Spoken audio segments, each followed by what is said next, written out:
నమస్కారం. ప్రతిధ్వనికి స్వాగతం. ఒకవైపు కల్తీ నెయ్యి కుంభకోణం, మరోవైపు పరకామణిలో చోరీ దుమారం. కొన్ని రోజులుగా కలియుగ వైకుంఠనాథుడు వెంకటేశ్వరుని సన్నిధిలో కలకలం రేపుతున్న రెండు అంశాలివి. గడిచిన 5 ఏళ్లు తిరుమల తిరుపతి దేవస్థానంలో ఏం జరిగింది? 7 కొండలవాడికే నామం పెట్టిన ఘోరాల్లో అసలు వ్యక్తులెవరు? ఆలయ నిర్వహణలో నాటి పరిస్థితులపై ఇవన్నీ ఏం చెబుతున్నాయి? ఇదే అంశంపై నేటి ప్రతిధ్వని తనికెళ్ల సత్య రవికుమార్ గారు, విశ్వ హిందూ పరిషత్ భాగ్యనగరం క్షేత్రం, ఆంధ్రప్రదేశ్ తెలంగాణ రాష్ట్రాల కార్యదర్శి మరియు హైందవ శంకరావం కన్వీనర్. రవికుమార్ గారు, మీరు చెప్పండి. స్వామివారి కైంకర్యాల్లో కల్తీ నెయ్యి వాడటం అంటేనే దిగ్భ్రాంతికర విషయం. దానికి తోడు వడ్డీ కాసుల వాడి హుండీకే ఇంటి దొంగలు కన్నం వేయటాన్ని అస్సలు జీర్ణించుకోలేని అంశం. అయితే కొన్ని సంవత్సరాల పాటు అలా ఎలా జరగనిచ్చారండి? ఇక్కడ ఒక విషయాన్ని మనం చాలా స్పష్టంగా గుర్తించవలసిన విషయం ఉంది జీ. స్వామివారికి ఒక పుష్పం సమర్పించాలంటే అత్యంత పవిత్రంగా ఉందా లేదా భావించి స్వామివారికి సమర్పిస్తాం. అవును. స్వామివారి దగ్గరికి దర్శనానికి వెళ్ళాలి అని చెప్పంటే అత్యంత పవిత్రంగా మన శరీరాన్ని, మన వస్త్రాల్ని శుద్ధి చేసుకుని స్వామివారి దర్శనానికి వెళ్తాం, కళ్ళతో చూడడానికి. అటువంటిది స్వామివారికి నివేదన చేసేటటువంటి లడ్డునే ఇంత అపవిత్రం చేశారంటే, క్షమించాలి, నేను ఇంత ఘాటుగా విశ్వ హిందూ పరిషత్ నుంచి ఈ మాట అంటున్నాను. ఈవేళ ఒక విష పదార్థాన్ని తయారు చేసి లక్షలాది మంది ప్రాణాలను తీసేద్దామనుకున్న మొయ్యుద్దీన్ అనే ఉగ్రవాదికి ఈవేళ లడ్డూలో ఏదైతే మోనోస్లిసరైడ్, అసిటిక్ యాసిడ్ లాంటి భయంకరమైన శరీర ఆరోగ్యాన్ని నాశనం చేసేటటువంటి పదార్థాలని కలిపేసి అది ఆవు నెయ్యిగా చలామణి చేసేసి లడ్డూ భగవంతుడికే నివేదన చేసేసి దానిని తీసుకొచ్చి భక్తులకు పెట్టి భక్తుల ప్రాణాలతో ఆడుకుందాం అనుకున్నటువంటి ఈ ఆర్థిక ఉగ్రవాదులకి తేడా ఏముంది జీ? ఇద్దరూ విశ్వ హిందూ పరిషత్ దృష్టిలో ఒకటే. కాబట్టి అతను మనుషుల ప్రాణాలకు విలువ లేకుండా, ఇక్కడ భక్తుల యొక్క విశ్వాసాలకు విలువ లేకుండా ప్రవర్తించారు. కాబట్టి ఇందులో చాలా స్పష్టంగా మనం గమనించవలసింది, 312 రూపాయలకి ఆవు నెయ్యి ఇచ్చేస్తాను అంటే ఎలా నమ్మారు? ఇది $1000 కోట్ల ప్రశ్న. కాబట్టి ఇంతవరకు లేనిది 312 రూపాయలకి ఇస్తానన్నప్పుడే ఆలోచించి ఉండాలి. బజార్లో చీప్గా వస్తువులు ఇస్తున్నామని చెబుతారు, వాటి నాణ్యత మనం పరిశీలిస్తాం, నాణ్యంగా ఉండవనుకుంటాం. అటువంటిది ఇది ఒక ఆర్థిక కుంభకోణానికి సంబంధించిన విషయం కాదు, ఇది కోట్లాది మంది భక్తుల విశ్వాసాలకు సంబంధించిన విషయం. కాబట్టి విశ్వాసాలు ముడిపడి ఉన్నాయి, ఆధ్యాత్మిక భావాలు ముడిపడి ఉన్నాయి. ఇది లెక్కలేనితనంతో చేశారు. అలాగే చూడండి, పరకామణిలో కూడా ఇదే పునరావృతమైంది. ఇక్కడ రెండింటికి పోలిక ఉంది. గౌతమ్ గారు, మీరు చాలా గమనిస్తే ఇక్కడ నెయ్యి ఇచ్చేవాడి యొక్క దాని నాణ్యత పరిశీలించవలసిన అవసరాన్ని గుర్తించలేదు. గుర్తించిన తమ యొక్క ఆర్థిక ప్రయోజనాల కోసం దాన్ని పట్టించుకోకుండా పక్కన పెట్టేసింది టీటీడీ ఆనాడు పాలకులు. అదేవిధంగా ఇక్కడ ఒక దొంగతనం, పరకామణిలో దొంగతనం చేసిన వ్యక్తి నేను ఆస్తి ఇచ్చేస్తానంటే ఈ ఆస్తి నాణ్యతకు సంబంధించినటువంటి విషయంలో ఏ విధంగా దర్యాప్తు చేయకుండా ఆస్తిని తీసుకుని మనిషిని వదిలేసింది కేసు నుంచి. కాబట్టి ఇక్కడ కావాలనే జరిగాయి ఇవి. కాబట్టి ఇక్కడ దీనికి ఎప్పుడు మేము విశ్వ హిందూ పరిషత్ చెబుతున్నది అదే, చాలా స్పష్టంగా ఎవరైతే భగవంతుడి మీద భక్తి లేని వాళ్ళు, అంటే చూడండి, అనాచారంగా ఉన్న వాళ్ళని అర్చకులుగా ఉపయోగించాం మనం. ఎందుకంటే అతను అనాచారంగా ఉన్నాడు కాబట్టి దైవానికి పవిత్రంగా ఆరాధన చేయడు అని. మరి ఈవేళ విధర్మీయుల్ని పాలకులుగా తీసుకొచ్చి టీటీడీలో పెడితే, ప్రభుత్వంలో పెడితే, హిందూ దేవాలయం వాళ్ళ చేతిలో పెడితే కల్తీ నెయ్యి వాడకపోతే ఏం వాడతారు? భక్తుల ప్రాణాలకు గుర్తించకపోతే ఏం చేస్తారు? ఆర్థిక కుంభకోణాలు చేయకపోతే ఏం చేస్తారు? భగవంతుడికి దొంగతనం జరిగిన దొంగ చేత ఆస్తులు భగవంతుడికి కాదు తమ వ్యక్తిగతంగా రాయించుకోకపోతే ఏం చేస్తారు? కాబట్టి పవిత్రం లేని వాళ్ళ చేతుల్లో భగవంతుడిని, ఆలయాల్ని పెట్టడం వల్ల వాళ్ళు ఈ దుర్మార్గాలన్నీ చేస్తారని విశ్వ హిందూ పరిషత్ భావిస్తారు. వైసీపీ ప్రభుత్వం అధికారంలో ఉన్నప్పుడు తిరుమలలో అనేక అక్రమాలు, అవకతవకలు, అట్లాగే హిందూ వ్యతిరేక నిర్ణయాలు ఇవన్నీ కూడా ఇప్పుడు వెలుగులోకి వస్తున్నాయి అంటారా? అంటే ప్రక్షాళన మొదలైంది అనుకోవచ్చా? ఇది ఖచ్చితంగా ప్రక్షాళన మొదలైందని భావిస్తున్నాం జీ మేము. ఎందువల్లంటే ఈ రాష్ట్రాన్ని పాలిస్తున్న ముఖ్యమంత్రి గారే స్వయంగా లడ్డూ విషయాన్ని బయటకు తీసుకురావడం, వారే స్వయంగా లడ్డూలో జరిగినటువంటి అన్యాయం ఏ విధంగా జరిగింది, అపవిత్రం ఏ విధంగా చేశారన్నది బయటకు తీసుకురావడంతో దానికి చర్యలకు ఉపక్రమించేటటువంటి బాధ్యత వారు తీసుకున్నారు అని సమాజానికి వారు సంకేతం ఇచ్చారు. కాబట్టి ఈ రెండు విషయాల్లో కూడా ఈవేళ ఆనాడు జరిగిన పరకామణి, ఆనాడు జరిగిన లడ్డు అపవిత్రత, ఈ రెండూ కూడా వేగం పుంజుకుంది. ఏదైతే దర్యాప్తు వేగం పుంజుకుందని భావిస్తున్నాం. సిబిఐ టేక్ ఓవర్ చేయడం, సుప్రీంకోర్టు గైడ్లైన్స్లో దీని దర్యాప్తు జరగడం, ముద్దాయిల అరెస్టు జరగడం. కాబట్టి ఇంత జరుగుతున్నా కూడా ఇది ఏదో రాజకీయ కోణంగా దీన్ని, లేకపోతే కావాలని పార్టీ వ్యవహారంగా దీన్ని పక్కగా పెట్టాలని ప్రచారం చేయాలని చూడడం అనేది చాలా తప్పు. అది ఏ పార్టీ చేసినా అది పొరపాటే. ఇప్పటికి కూడా ఈ జరిగిన పొరపాటును అంగీకరించే స్థితిలో ఆనాటి ట్రస్ట్ బోర్డు నిర్వాహకులు కానీ ఆనాటి ప్రభుత్వం కానీ ముందుకు రావడం లేదు. ఆనాటి ప్రభుత్వం నడిపిన పార్టీ కానీ ముందుకు రావడం లేదని స్పష్టంగా అర్థమవుతోంది. రెండో విషయం వస్తే ఈ పరకామణి విషయంలో కూడా ప్రభుత్వము ఈవేళ దర్యాప్తుకి ఎక్కడ అడ్డు రాకుండా ఉన్నది. అందువల్ల ఏదైతే వివేకానంద గారి హత్య విషయంలో సంవత్సరాలు గడిచిపోయినట్టు కాకుండా ఇవాళ చాలా స్పష్టంగా హైకోర్టు సామాన్యంగా వేయలేదు అక్షంతలు మొన్న. ఆఖరికి లోక్ అదాలత్లో రాజీకి ఆమోదముద్ర వేసిన న్యాయమూర్తిని కూడా విచారించమని చెప్పింది అని చెప్పంటే ఎంతటి కుంభకోణం జరిగింది.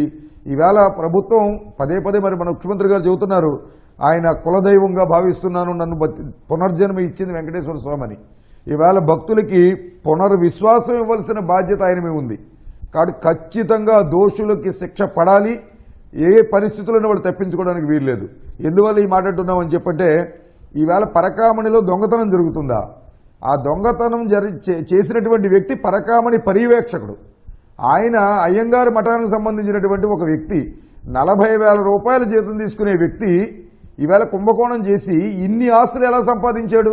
అంటే ఈ కుంభకోణం ఎంతకాలం నుంచి చేస్తున్నాడు ఆయన? ఇది దర్యాప్తు చేయకపోవడము, ఒక దొంగగా ఆయన ఇచ్చిన ఆస్తిని స్వీకరించేటటువంటి నిర్ణయం ఆనాటి ప్రభుత్వం ఆనాటి టీటీడీ తీసుకోవడం అనేది పలు అనుమానాలకు దావిస్తోంది. ఇందులో మేము స్పష్టంగా చెబుతున్నాం, నెయ్యి విషయంలో గాని పరకామణి విషయంలో గాని సామాన్యులు కాదు అసామాన్యులు మాన్యులు ఉన్నారు. దీని వెనక వారందరూ బయటకు రావాలి. ఈ దర్యాప్తు ఎక్కడ ఆకుండా ముందుకు వెళుతుందని మేము భావిస్తున్నాం. కుంభకోణాలు అక్రమాలే కాదు, నిధుల వినియోగంలోనూ గత వైసీపీ ప్రభుత్వం నియమించిన పాలక మండలి చేతివాటం ప్రదర్శించింది అన్న విమర్శలు కూడా ఉన్నాయి. మీ పరిశీలన ఏంటండి?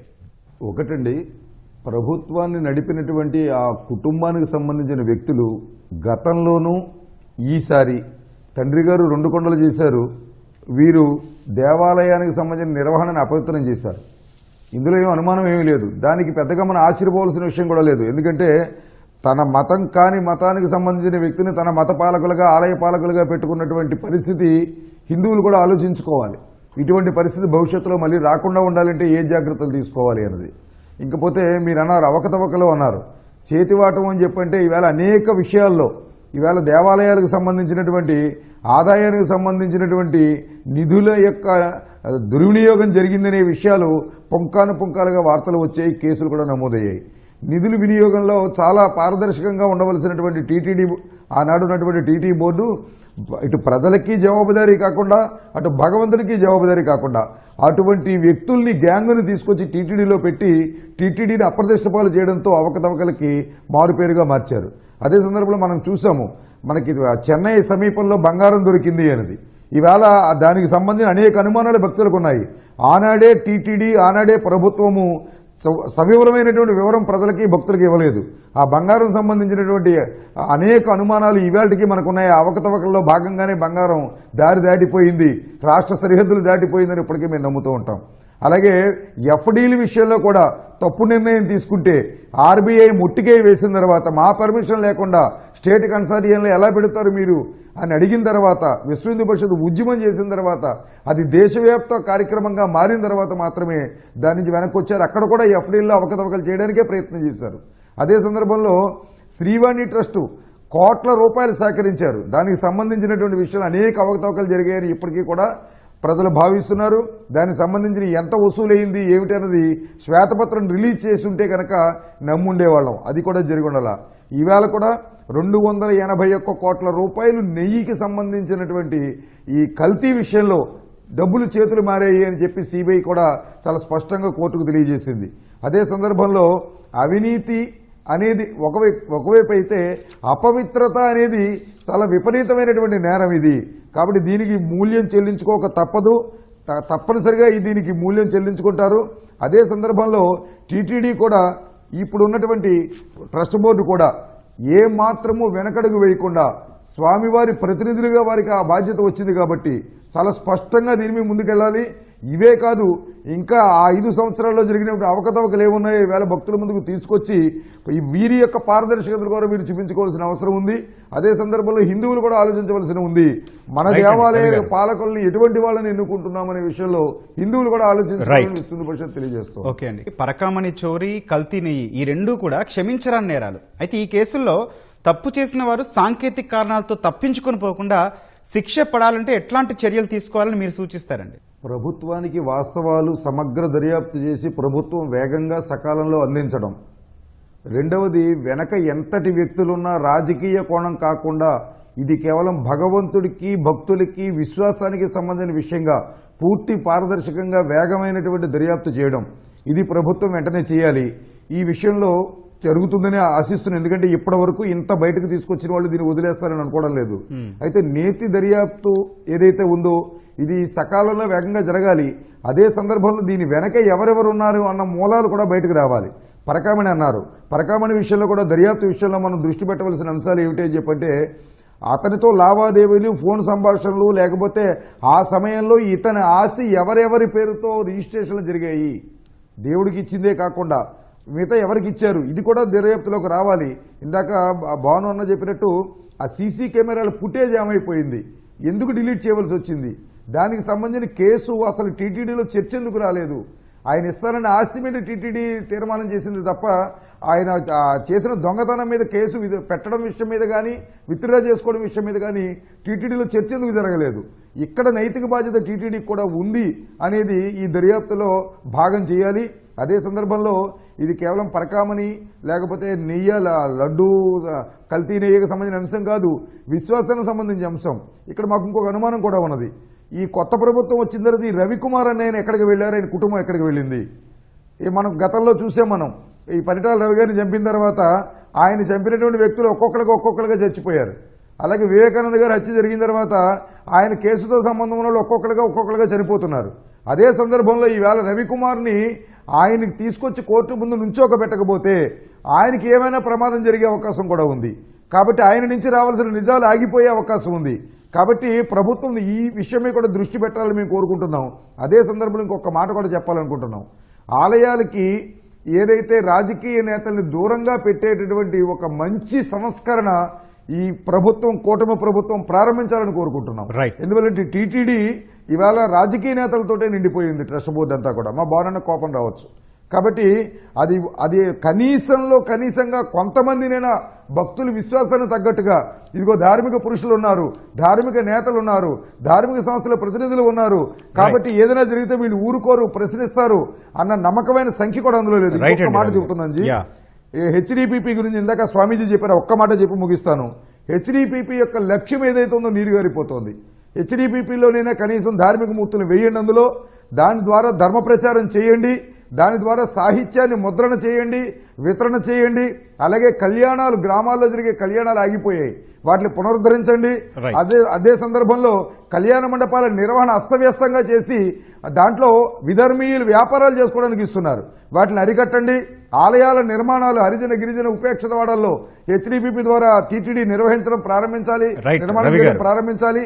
అర్చక స్వాములకి శిక్షణ ఇవ్వాలి, ధార్మిక కళను పోషణ చేయాలి. ఇవన్నీ జరగాలంటే హిందుత్వం మీద అపేక్ష, మక్కువ, ఆచరణ ఉన్న వ్యక్తులు హెచ్డిపిపిలోకి తీసుకోవాలి. ప్రభుత్వం అది చేస్తే హిందూ సమాజం కూడా ప్రభుత్వాన్ని విశ్వాసంలోకి తీసుకుంటారని తెలియజేస్తున్నాం.